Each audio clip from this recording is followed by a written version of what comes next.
नमस्कार। So hello guys, welcome you all in my another blog. और दोस्त ये ब्लॉग बुद्धा पार्क का है जो कि लेजर से शाम को होता है और ये लगभग आधा घंटे का होता है, जो कि मैंने इसका पूरा ब्लॉग बना दिया है, आप चैनल पर जाकर देख सकते हैं। और ये 2 पार्ट में आने वाला है, मैं उसमें ही बोला था क्योंकि ये 30 मिनट का वीडियो हो जा रहा था, जिसके कारण मैंने इसको 2 पार्ट में कर दिया है। अगर आपको ये ब्लॉग अच्छा लगा तो प्लीज़ दोस्तों इस वीडियो को लाइक कीजिए, शेयर कीजिए और सब्सक्राइब कीजिए और सपोर्ट जरूर कीजिए। तब तक इस ब्लॉग को देखिए और एंजॉय कीजिए।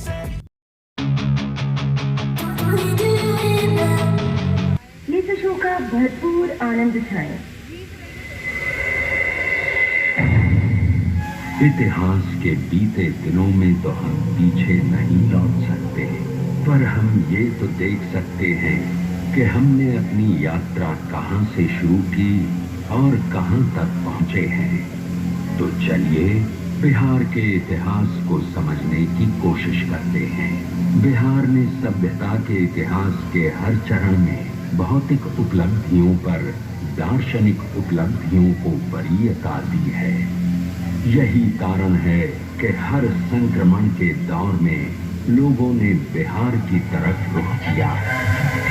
बिहार ने विश्व सभ्यता को पहला गणतंत्र तो दिया ही, विदेह राज जनक के रूप में पहला दार्शनिक राजा भी दिया।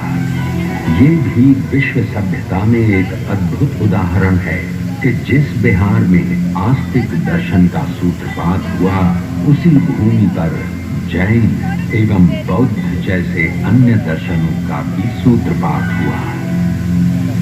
वर्चस्ववादी संस्कृतियों के विरोध में यहाँ से आवाजें लगातार बुलंद होती रही हैं। आइए चलिए बिहार की कहानी की शुरुआत करते हैं।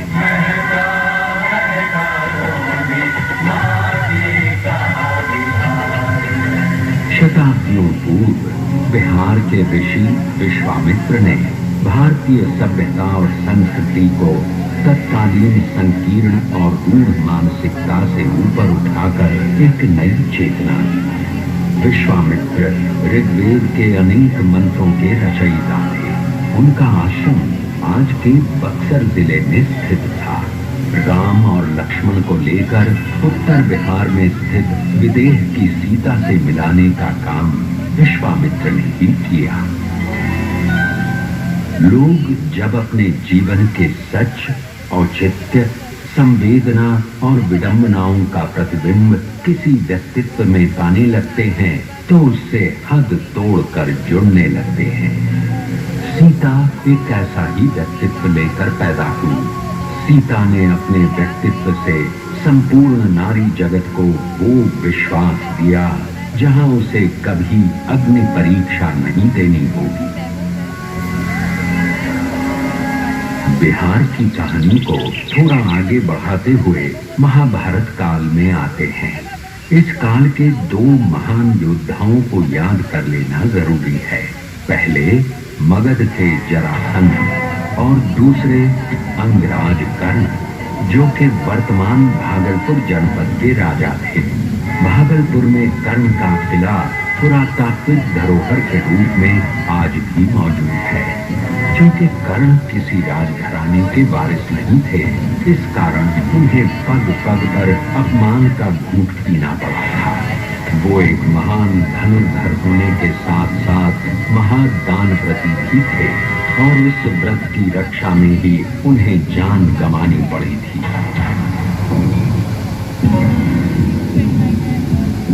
चलिए बिहार की कहानी को थोड़ा और आगे बढ़ाते हैं और ईसा पूर्व 6ठी शताब्दी में पहुंचते हैं।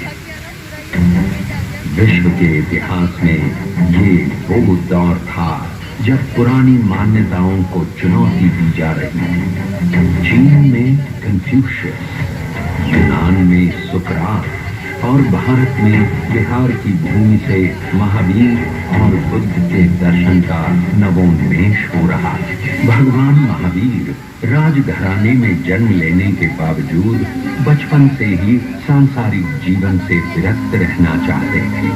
30 साल की उम्र में वे घर छोड़ जंगलों में विचरने लगे और 12 वर्ष की कठिन तपस्या के बाद उन्हें आत्मज्ञान प्राप्त हुआ। इसके बाद उन्होंने पैदल घूम घूम कर लोगों को अहिंसा का पाठ पढ़ाया और जीने का तरीका बताया। उनका एक प्रमुख दर्शन था अनेकांतवाद। इस दर्शन के अनुसार सच को देखने का सबका अलग अलग नजरिया होता है और जब तक हम सत्य को हर एक नजरिए से परख नहीं लेते तब तक संपूर्ण सत्य को नहीं समझ सकते।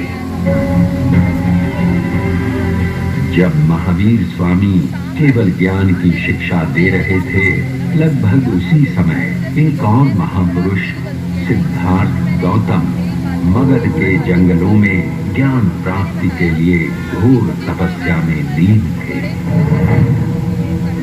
इतिहास इस बात पर मौन है, पर हो सकता है महावीर और सिद्धार्थ गौतम मगध के जंगलों में एक दूसरे से मिले होंगे। आज से ठीक 2600 साल पहले वो भी क्या दृश्य था जब सिद्धार्थ गौतम ने गया से 15 किलोमीटर की दूरी पर निरंजना नदी के तट पर पीपल के वृक्ष के नीचे अंतिम ध्यान किया था।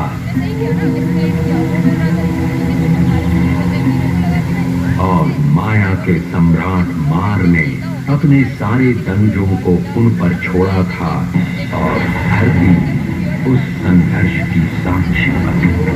संपूर्ण बौद्ध जगत में बोध गया कि इस जगह को यूं ही ब्रह्मांड का केंद्र नहीं माना गया है। बुद्ध ने बताया कि 2 अतिवाद हैं, एक तरफ जीने का भोग और दूसरी तरफ आत्मदमन। एक है खाओ पियो और मौज करो क्योंकि कल मृत्यु है।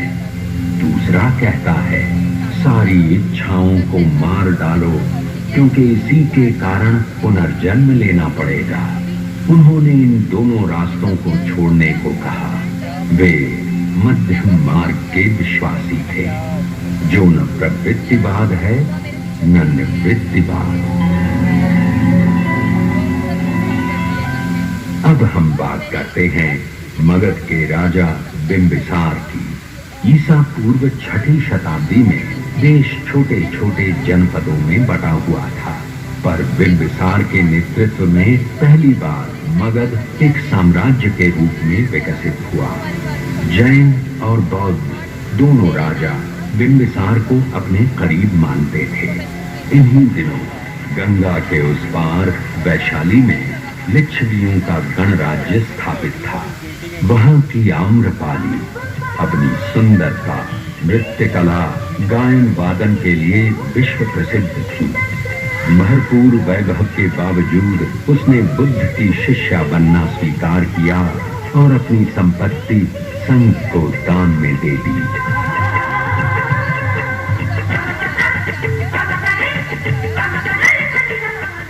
उधर राजनीति के क्षेत्र में बिंबिसार के पुत्र अजातशत्रु ने सामरिक दृष्टि को समझते हुए मगध की राजधानी को राजगीर से पाटलिपुत्र स्थानांतरित करने का फैसला किया और उसी समय राजगीर की सप्तकर्णी गुफाओं में बुद्ध के 500 शिष्य 6 महीने की संगीति के बाद त्रिपिटकों का संकलन किया।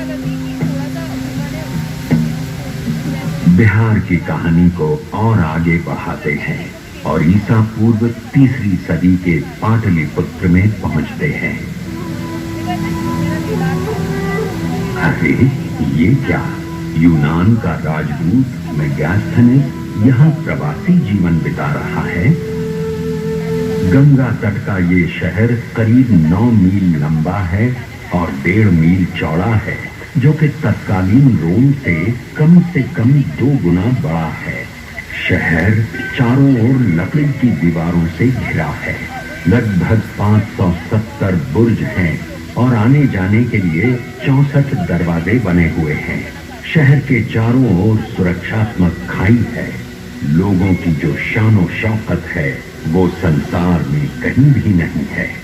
शासन की बागडोर चक्रवर्ती राजा चंद्रगुप्त मौर्य के हाथ में है और उनका मार्गदर्शन कर रहे हैं राजनीति और अर्थशास्त्र के आचार्य महापंडित चाणक्य। सिकंदर के आक्रमण को न केवल रोक लिया गया है, बल्कि उसके सेनापति सेल्यूकस निकेटर को हराकर कुरु के हार का बदला भी ले लिया गया है।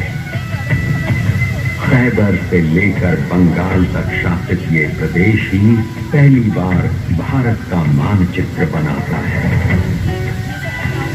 चलिए अब बात करते हैं उस शख्स की जो किसी को संत दिखाई देता है तो किसी को सम्राट, किसी को वो मनुष्यों को परखने वाला राजनीतिज्ञ तो किसी को वो ऐसा विजेता दिखाई देता है जिसने विजय के दुष्परिणामों को देखकर युद्ध को त्याग दिया हो। कलिंग युद्ध के बाद बुद्ध धर्म अपनाने वाला ये शख्स और कोई नहीं बल्कि चक्रवर्ती राजा अशोक थे। सोचिए वो भी क्या परिवर्तन हुआ होगा जब शासन का संचालन लिखित अभिलेखों पर शुरू हुआ होगा। जहां लोग दीवारों से साम्राज्य की सुरक्षा करते हैं, उसमें अपने शासन का विस्तार 84,000 स्तूप बनाकर किया। सचमुच अद्भुत थी राजा अशोक की सोच और ये कोई आश्चर्य नहीं कि आजादी के बाद राष्ट्रीय ध्वज में अशोक के धर्म चक्र को अपनाया गया। तो ये रही बिहार की ईसापुरी की कहानी।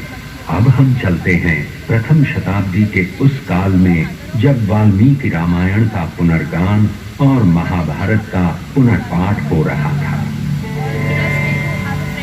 वैदिक संस्कृत, पाली तथा प्राकृत मरणासन्न दौर में पहुंच चुकी थी और महर्षि पतंजलि लौकिक संस्कृत का अभूतपूर्व विकास कर चुके थे। मजे की बात यह है कि संस्कृत का केंद्र अब तक्षशिला से हटकर मगध आ गया था। अब संस्कृत यहाँ के विहारों में ज्ञान का माध्यम हो चुका था। गणित, विज्ञान, चिकित्सा सब कुछ संस्कृत में थे।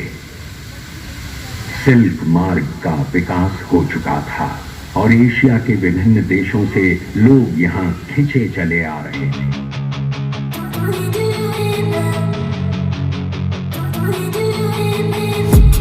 I've been dreaming on in my head like I've seen